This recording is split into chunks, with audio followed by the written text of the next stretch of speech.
and really trying to get into our communities and help people rise up out of poverty. I think the movement really gained more traction, I would say, in the last maybe more 30 years of time frame, where we really started trying to take a look at how do we get at the root causes of poverty and how do we... Good afternoon, everyone. We'll get a few announcements out of the way and get right to the meat and potatoes of today's talk. Thank you very much for joining us today. This is McMinnville City Club. I'm the current president of City Club, Zach Gary. This is my penultimate City Club as president. Oh, hoping that would be a rounding applause, but we will, in appreciation that I'm leaving. New blood, new blood. Thank you for coming today. I'd like to thank our sponsors for this season, whom we couldn't do this without. In the gold category, Larson Motors, Chemeketa Community College, Western Title and Escrow, McMinnville Area Chamber of Commerce, Columbia Bank, On Point Community Credit Union, First Federal Savings, Gormley Plumbing and Mechanical, and Cellar Ridge Construction. In silver category, we have First American Title Insurance, Payne West Insurance, Hillside Retirement Communities, the News Register, Sokol Blosser Winery, and Willamette West Realtors. And in the Cultural Trust, we have Stephen Rupp, Philip and Phoebe Newman, Jeb and Michelle Bladine, Dan and Mary Corrigan, and Richard Ulrich.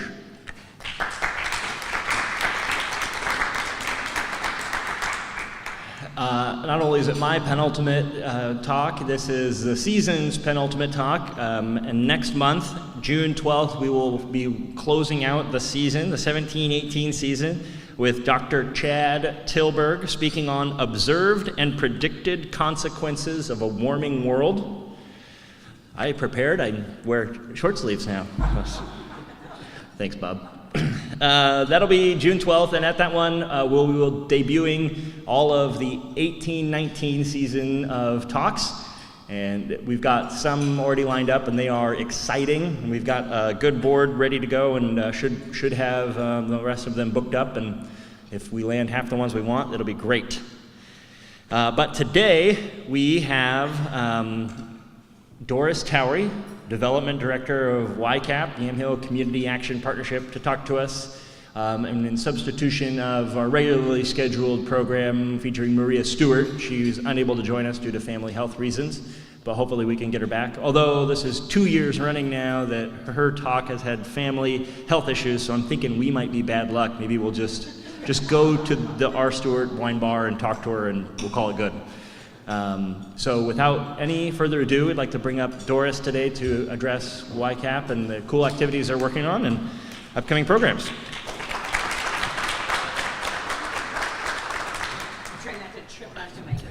That would be something I would do. Hi, thanks for inviting me to come chat today with you all.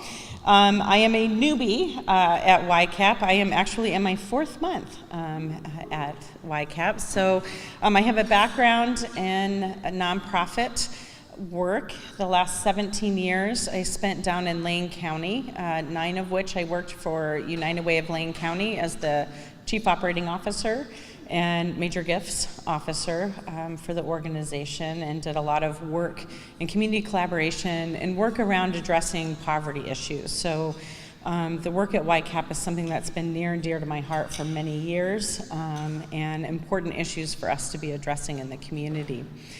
So I'm thrilled to be here today and talk to you all about the work that we're doing here in Yamhill County. I wanted just to start with a quote from Nelson Mandela as we look at poverty. And I've heard a lot of folks talk about poverty and helping folks to feel dignity, and that it really is a human injustice that we have folks that are living in poverty in our communities, not just here in the United States, but across the world. But I liked this quote that overcoming poverty is not a gesture of charity.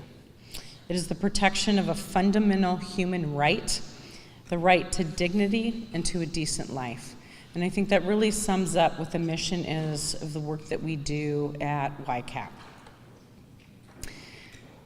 It was probably serendipity for me to be able to be pinch hitting for Maria today, although that's a hard act to have to follow, because I'd rather listen about wine and maybe go drink some wine as well. But May happens to be Community Action Awareness Month. So it was lovely timing, because this is the time of year that we're really sharing the work of community action partnerships across the United States. I don't know how many of you are familiar with community action partnerships and the history of that. Anybody? A little bit, yeah, excellent. So community action partnerships were started in 1964 by President Johnson, and this was a part of, and I hate the terminology, but it was a part of the war on poverty. So, the work that has happened in our communities goes back quite a good distance, and really trying to get into our communities and help people rise up out of poverty. I think the movement really gained more traction, I would say, in the last maybe more 30 years of time frame, where we really started trying to take a look at how do we get at the root causes of poverty, and how do we help people build lives that are sustainable and where people can be self-sufficient.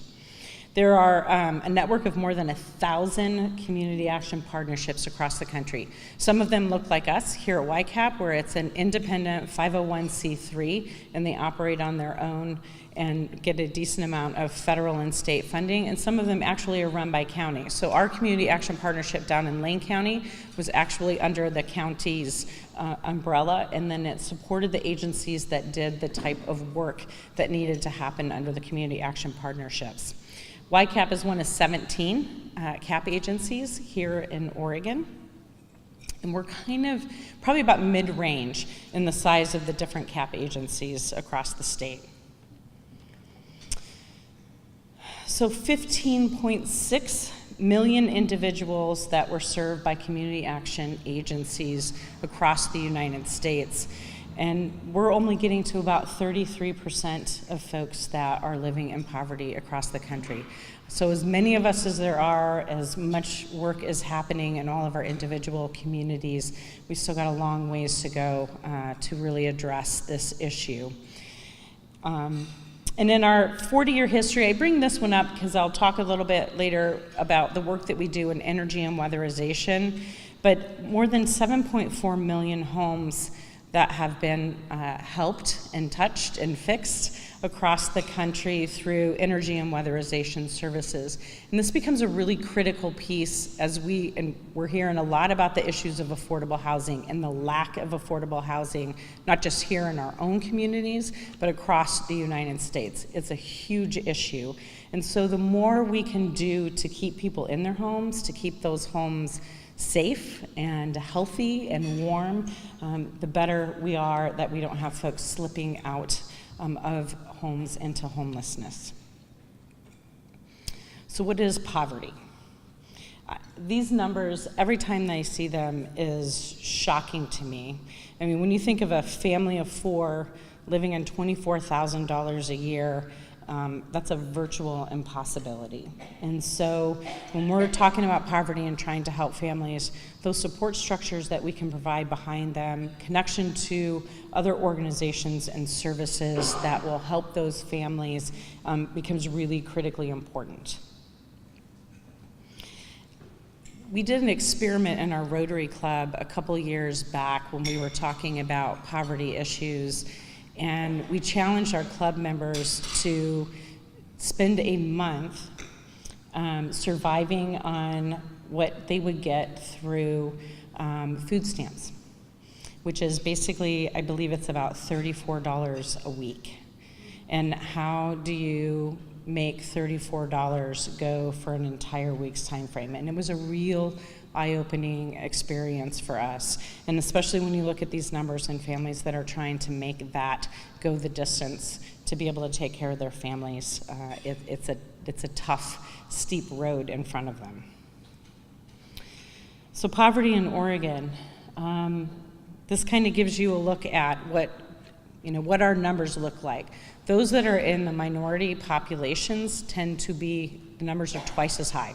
And we experience that here in Yamhill County as well. So you get a feel for what those look like across our different ethnicities and populations. in poverty here in Yamhill County. I updated this. Our original slide when I was looking at this data, our poverty rates were at 13% of our population. It's actually 17%. And I pulled the most recent numbers I could find through the county. We're in the process right now at YCAP completing our community needs assessment. So we've been gathering data from a whole bunch of different sources. We've done surveys ourselves. We're gearing into a few focus groups that'll be coming up so we can kind of add a little more meat to that needs assessment. But the numbers are looking right in this range. And 17%, that's almost 18,000 people across our county that are living in that poverty level. And of course, our school districts, are seeing that, and thus why we have free and reduced lunch for all of our children in the school districts, because our numbers are so high. And we know the importance of those kiddos being able to have food so that they come to school and they can focus on learning and not worrying about their tummies being hungry. So this is kind of when you look at our homelessness here in Yamhill County. We've just finished our point-in-time count, so these are not our numbers from just, we did the point-in-time count at the end of January. I will say from what I've seen just from the raw numbers, our homelessness numbers are up, and I think that's probably all of you are aware of that. But all the conversations that are happening across our community right now, it seems to be a lot more visible, and I think that's because those numbers are slipping up. The numbers for unsheltered jumped up a fair amount this year. And sheltered, when we have folks, we have homelessness that are sheltered, those are folks that are in homes but are couch surfing potentially, or you may have multiple families that are housed together in one particular place, helping to support each other so that they can be in a home. Precariously housed, that number was up last year, and that number's up again with our point-in-time counts this year. I just read a New York Times article last week, and this is a really important number, especially to us in the work that we're doing, and the numbers of folks that we're helping with utility assistance, rent assistance. For a lot of these families, when you're precariously housed, it could be a matter of just a few $100s that keeps you from being in a home or sleeping in your car or sleeping under a bridge or being in a really horrible situation. And the New York Times article said, as they studied folks that were getting evicted from their housing units across the country, and they had a number of communities where those numbers were significantly higher, the vast majority of people that got evicted from their homes, it was $500 to $600 that would have made the difference to keep them in their houses. So the more that we can do to support folks, to keep them in those houses, to keep them from crossing that line becomes really critically important and has a huge positive impact in the community as they're trying to keep their families stable and or trying to move up a ladder in their careers to earn more income from their families. Kelly and I were walking this morning and we're talking about the numbers. And since the recession, and I think that's part of where we're seeing it be more visible, even though folks may be employed, folks are underemployed. So people who may have been making more of a family wage type of earning in their jobs now are working jobs that are at minimum wage or having to work multiple jobs and still not earning the same kind of income. And so again, I think that's why we've seen those poverty numbers slip up, is that while folks may be working, they're working for jobs that are paying far less money. What were the numbers in parentheses? What were they? So this was for the last point in time count, whether we went up or down. So for the 2017 count over 2016, it went down 134, or what's 11%? I mean, 11% sounds way bigger, but when you put the number to it, those numbers again, I don't have the official data. I've just seen raw data. Those numbers have gone up in this last point in time count from January of 2018. Yes. Something jumps out at me. Chronically homeless, 71. That seems surprisingly low. which says to me that all these other folks, there's people that you can, it's not as difficult as chronically homeless. I mean, there's possibilities for all these other people, it sounds like. Yes, and thank you, Ken, for that, because the interesting thing when you look at the chronically homeless, that number typically hangs between 5 and 8% across the country that is chronically homeless. And the work, which brings me right to my next slide, the work that we do at YCAP, not that we don't try and help the chronically homeless, because we are getting some of those folks into housing, but our focus is on that other 96% of folks that we can have an impact to either keep them in their houses or get them into more stable housing, and that we know we can probably have a better success rate of keeping them in that housing.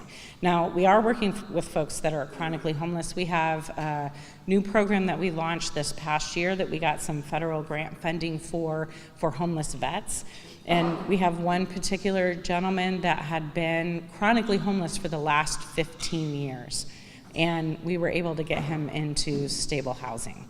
And so we do have those success stories. Sometimes it just is a lot greater work that needs to happen and a lot greater support structures that have to go around those folks. And certainly mental health and healthcare issues that need to get wrapped around there that tend to be more significant for folks that are chronically homeless. So the work that we're doing at YCAP, really this kind of gives you the basic areas of where our focus is, that we provide secure housing. We're the regional food bank for the entire county, so we feed the hungry. We help people to stay safe and warm in their homes through our energy and weatherization services, and we offer young people safety and guidance. So our client services and housing, so that's the piece where we're working mostly with that 96% of folks to keep them in their housing, to get folks in more stable housing. We work with a lot of landlords across the county where we've been able to negotiate relationships with them, folks that typically, because of their credit ratings, would never have an opportunity to get into an apartment or a rental unit, that we're able to work with them because we've got case management wrapped around those families, that we can get them into those units and support them and work with the landlord so that we can keep them stable and in that housing. That's really important work. The hard thing is there's not enough inventory, and I think all of you are probably wildly aware that that's where the shortage happens, is that we're trying to navigate through that, and we have more people that we're trying to get placed than we have houses to place them in. So we are working with transitional shelters that we have, keeping them in their housing, emergency assistance to keep them from slipping into homelessness. And again, that rapid rehousing for us becomes a really critical piece of the work. And my office is in the front part of YCAP, so I sit there and I hear our neighbors coming in every day and the situations and how hard people are working to be a part of our community, to try and build a life and to try and achieve their dreams here in this community. So we have, you can go online to this AnyDoor. It's a coordinated effort. You can fill out forms through this link on our website.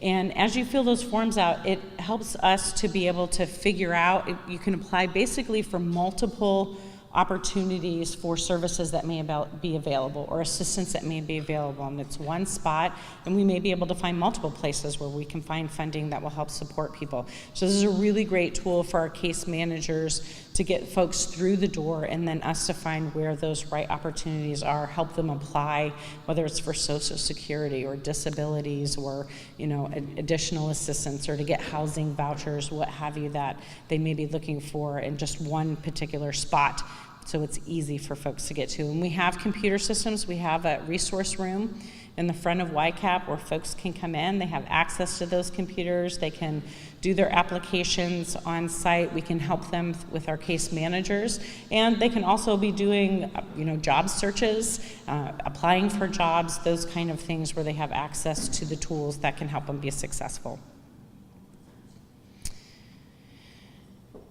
These were numbers that I pulled up as I was doing research through really kind of taking a look at what our housing looks like here.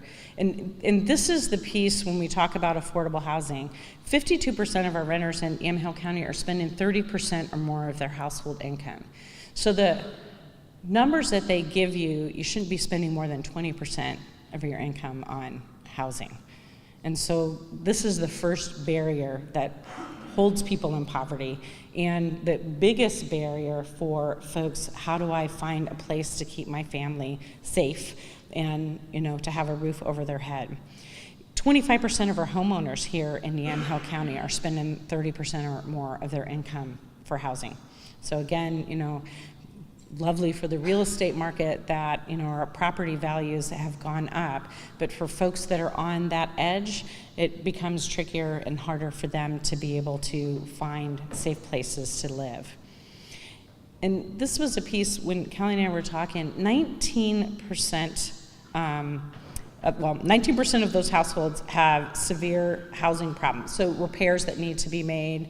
I was in a family just probably about a month ago where they had been their second winter without a furnace. And the husband had had a heart attack and then a subsequent stroke, and so he couldn't work anymore. And they had 2 winters, and I was thinking this winter wasn't as bad, but last winter was horrible. And having to be in a home without a furnace, so the work that we do with our energy and weatherization to be able to make sure that folks are warm and that they can stay in their houses is a big deal.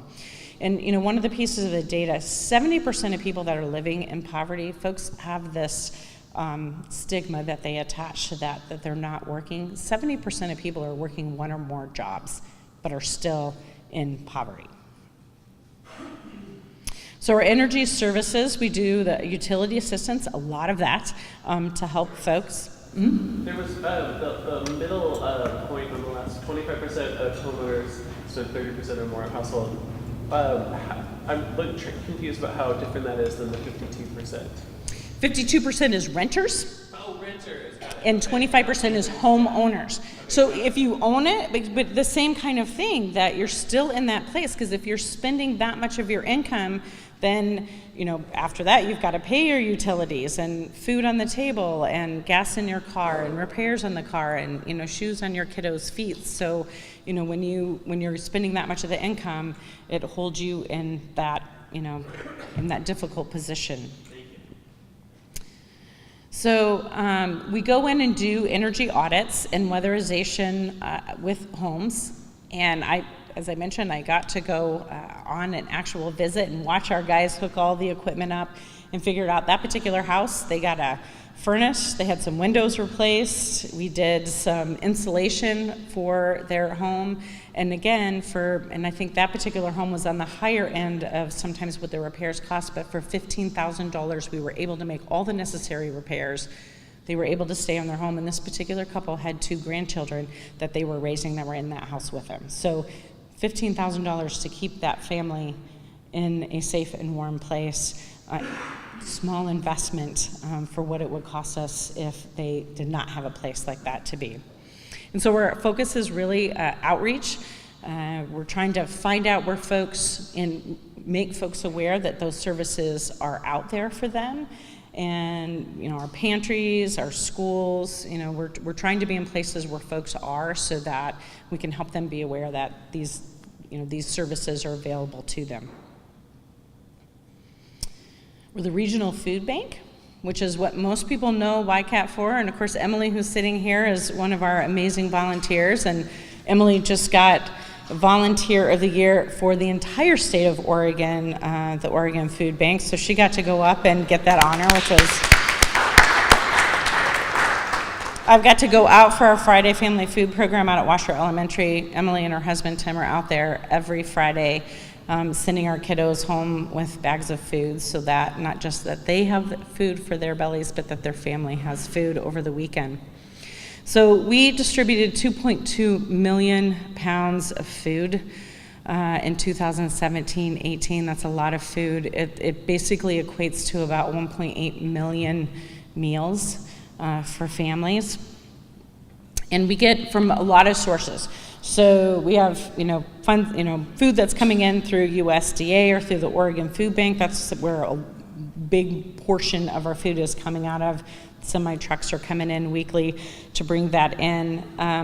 Farmers, grocery stores, food drives, you see the food drives that are out there, all of that's coming in to help our families be able to have nutritious, healthy meals available to them. So we don't actually have a food pantry where we are. We're the distribution site that then supplies 35 different organizations throughout Yamhill County. So that's our food pantries, soup kitchens, group meal sites. So there are 35 of those then that we support to make sure that we can get food out to families where they can actually get to it.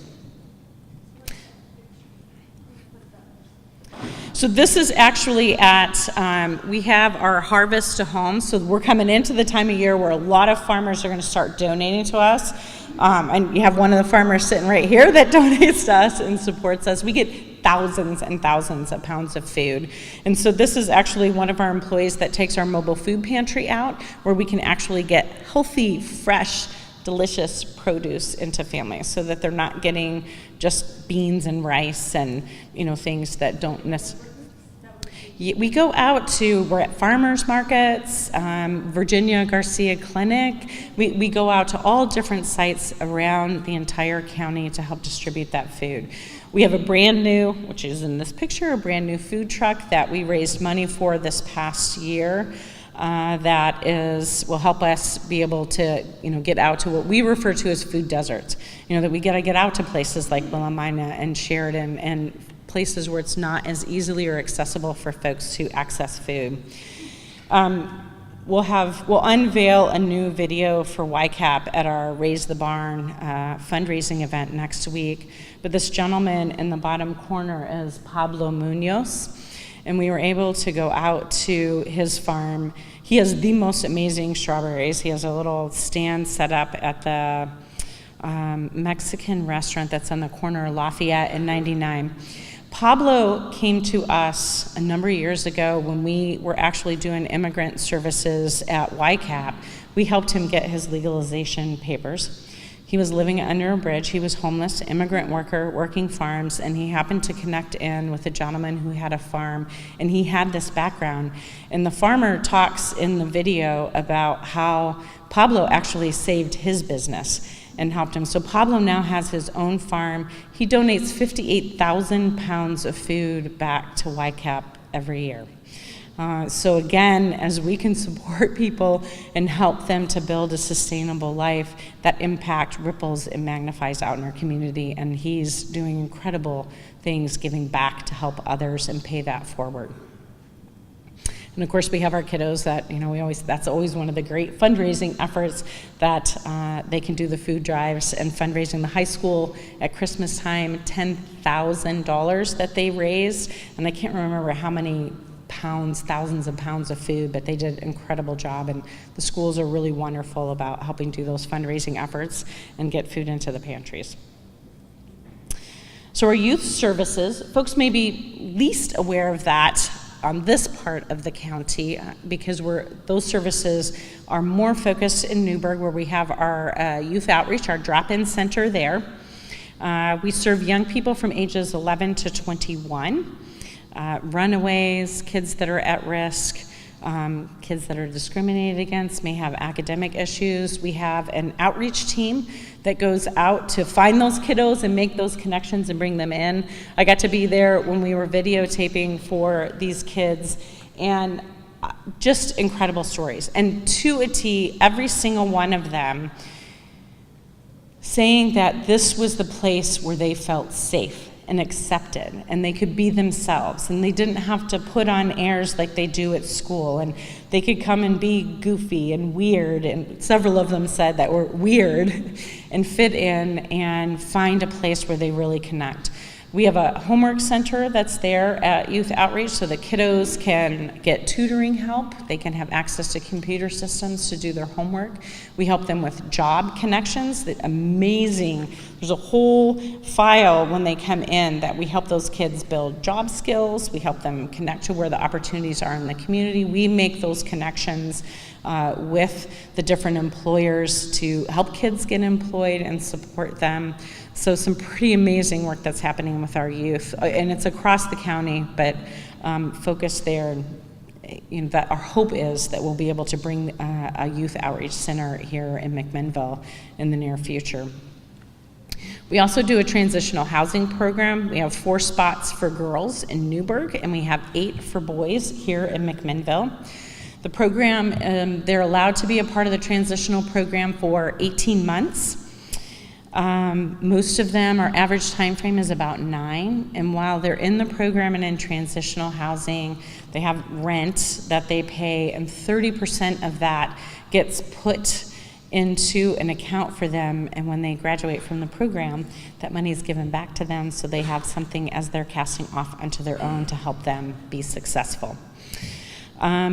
We also do a unique program. We're the first of its kind in the state of Oregon, where we have host homes for kiddos that are runaway youth or homeless youth that are in difficult situations, and they can stay for up to 21 days in those, and we have 5 host families that have been vetted even beyond what you would normally see for foster families, and we can house up to 14 kiddos through those houses.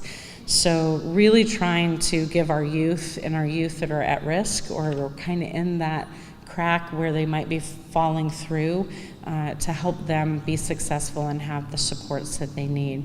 We have a young man that works for us now who was one of those kids that was at risk, came from a really hard family life, and he found our youth outreach center and had the supports. He said he was hell on wheels is how he referred to himself, and he was taken in and found a place that was a safe support, and they helped him graduate from high school, and he just graduated, I believe it was a year ago, from George Fox University, and he's come back to work for us, and he's a part of our outreach team to go find those youth and help them connect into our youth outreach services. So just some amazing work that's happening with kiddos, and we want to be able to expand that here in McMinnville. They're also doing a program, I have this on here, the picture that the You Matter. There's been some serious suicide issues and a number of suicides in the Newburgh School District. And that's work that these kids kicked in. So all those signs that you see, they're posting those signs that you matter and, you know, we support you. And they go out on Fridays and they stand at the flagpole in Newburgh with all of their signs cheering for people in hopes that if somebody's struggling or depressed, that they know that folks are there and our community is, you know, got our hands at their back to support them. So they're really trying to make an impact and pay it forward as well. So some pictures of our kiddos and work that they're doing across our communities. So just to give you a little bit about the impact that YCAP has. So we have a $6.7 million budget. 2.5 of that is in-kind food that comes to us, and our food that we're getting from all different places across the community. 40% of our funding comes through state and federal grants. 6% of it is through private and individual donations, and 6% of it through program revenue. So that kind of gives you a little bit of a breakdown of what it looks like.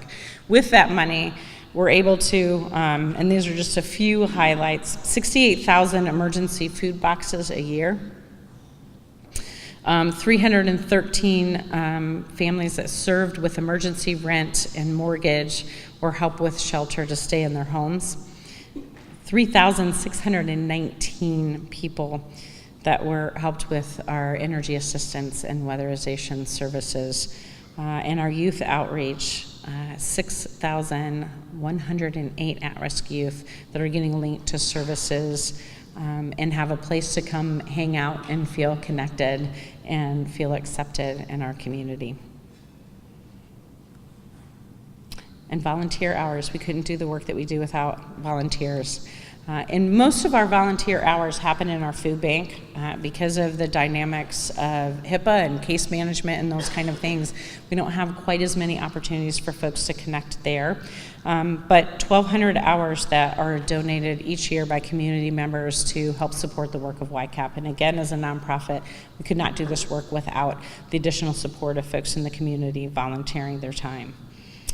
And so this kind of gives you an idea of some of the opportunities that are available. And we do have folks, we have a volunteer that comes in twice a week that's helping us with administrative work with our energy and weatherization services, because there's a ton of paperwork that has to be filled out for all of our monitoring that happens around that. So what's ahead? We have a lot of work to do being a leader in homelessness solutions here across the county. And working on prevention and affordable housing issues across Yamhill County. We will continue our work with our homeless veterans. That's important work for us to keep doing, and so we expect that grant to continue and to be able to be working on getting our vets housed. Obviously, food distribution, that's a need that continues to grow and a huge part of the work that we do. We're working on some potential projects coming down the road where we can connect as folks, especially homeless people, as they're coming out of the hospital for health care. That tends to be a revolving door into our health facilities, to be able to start to build some support structures behind folks so that we can get them into some stable housing as they come out, instead of folks being released to the hospital and ending up back on the street and ending back up in the hospitals again. So some conversations that are starting and some opportunities on that. And the big one for us, that there's been a lot of conversation and a lot of energy that's starting to build, is for us to get a youth outreach services here in McMinnville and a center for our kids here in Mac to be able to go. I always put how you can be engaged with the work. You can certainly volunteer, and I know a number of you are. Advocates, folks that are advocating for folks that are struggling in our community, advocating with our elected officials. That funding is important. As we're rolling into budgets, both from a state and a federal standpoint, those funds and services are critically important for not just us here in Yamhill County, but for community action partnerships across the country to have that funding support to help our families. And certainly, if you choose to support us financially, we are doing our big fundraising event, the Raise the Barn, which happens next Thursday. So we invite you to come join us for that, and you'll get to learn a little bit more about what we do and get to see a video with some really amazing success stories of folks that have come to YCAP for help. The other piece I think that I would say how we can help is, how do we expand the conversation around poverty issues in our community and helping our neighbors understand those issues and how we can engage to support folks to feel connected, to feel dignity in our community, and to find ways that we can connect them into the community so they feel a part of who we are in this magical place that we all live. So now questions. And I got done in time. How about that, Zach? Questions that I can answer? Where's the fundraiser? The fundraiser at the Yamhill Fairgrounds. So we're out at the Leslie Lewis Pavilion. So it's our second year's Raise the Barn, and so it's in the old tradition of neighbors coming together to help their neighbors raise a barn and be successful. And we thought that was a good spirit for us to build our fundraising efforts on. So we'll be out there. We have Bootleg Jam is going to be our entertainment for the evening, and we'll unveil a new video that we've had produced that really tells the story of YCAP.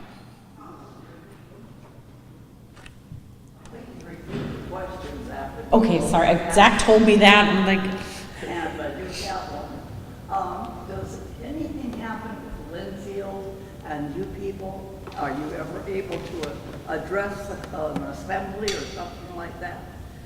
Okay, so the question was if anything happens with Linfield. We get a lot of volunteers from Linfield, so we get students that are very engaged. We have over the years a number of interns that have been involved with projects. In fact, we had an intern that was working with our staff team that works with the Community Connect for a couple of years, and they actually helped build the application system, or where you log in when you first come into Community Connect. We have a lot of interns in Newburgh through George Fox. So George Fox students are very engaged. I don't know if we've done an assembly at either of the universities, but I think we show up at maybe if they have volunteer fairs, those kind of things, and we have good relationships with folks that are working with their students and or are doing the intern programs at both of the schools. How close are you guys to a McMinnville Youth Outreach Center, and kind of what are the steps ahead for that? Okay, so how close are we to McMinnville Youth Outreach? Great question. Thank you for asking that. We are in the process right now. The grants just opened up. I think it's probably been within the last week or so. So we're writing a federal grant that we're hoping that will help us kind of get the base of the funding that we need to do that. And we're hoping probably, I would say within the next 6 months or so, when we find out if we've got that underneath us, to start then a more public outreach and fundraising efforts to support getting one open. We're scouting out some spots. We've had some conversations with county commissioners to see if there are properties that they potentially have that might be a possibility for us. The trick is with the outreach, we're in a spectacular place in Newburgh, which is downtown, so it's easy for kids to get to.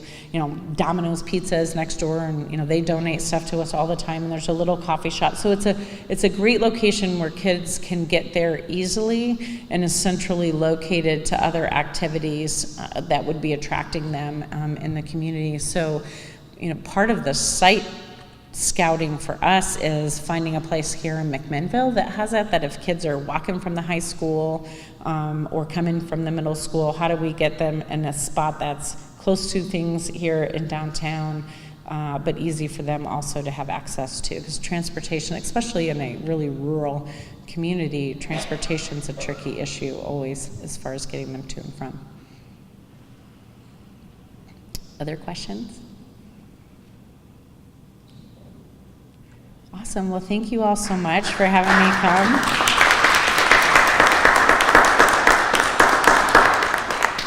And thanks for your support. Like I say, we couldn't do the work that we do without you. Oh, thank you. Mm-hmm. Wow, fancy. It's wine. Thanks. I'm going to grab my letter. Another round of applause for Ms. Doris Towery. Thank you very much. Always serves as a good reminder that there's good people doing good hard work for a great cause here in this community. If you ever feel like you need to get involved, that YCAP and Doris is a great place to start. So I encourage you to do it. And with that, we'll resolve to let you out a little early into this gorgeous day, and we'll see you on June 12th for Dr. Chad Tilburg in our last program of the season. Thank you.